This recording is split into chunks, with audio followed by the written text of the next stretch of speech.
which one has a bigger percentage of true believers, that they have fully bought into their vision long term and they're imposing, they're driving. Yeah. That's the number you got to look at, right? Yeah, but that's the thing. I haven't done any intensive study on Christians who are devout Christians, but you have a revival happening right now. You're having a revival where the youth are not just nominal Christians. They are being sparked up to be on fire for Christ. So this is why I say I can't really give you a number if there are more zealous Muslims than Christians, but to say that in recent times, because of recent events, there hasn't, the Spirit is moving in such a way that I'm also astonished, seeing the hunger among youth to want to now come back to their Christian roots. Or even, by the way, you're having an explosion of converts of Islam in Muslim lands. They even say that the church is exploding in Africa and in Iran. They go, there are a lot of Iranians who become Christian, they're underground. But even with that said, when I say Christian, see, this is, again, we have to be fair. They're converting to a variety of forms of Christianity. Some are becoming Mormons. Well, do we consider them Christian? Right? Jehovah's Witnesses or oneness.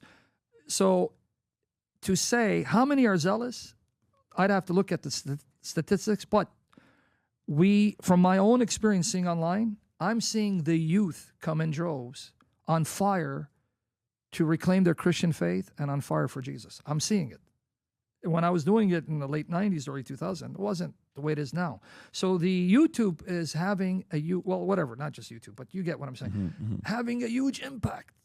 It is causing people to look into Christianity, and I am seeing a lot of Muslims leave Islam for Christianity, but I am seeing people who convert to Islam, but those are the Christians, and I have to say, very poorly catechized and being given a sanitized version of Islam.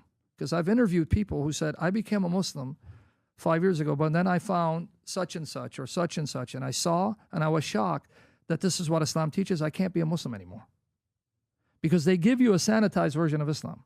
See, the difference with Jesus Christ, here's the difference.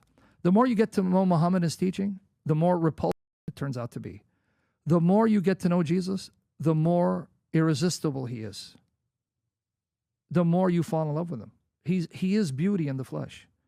If you want to show a person why not to become Muslim, just compare Muhammad to Jesus. Because Jesus makes everything else look ugly. Because he's just beautiful. What can you say bad about Jesus?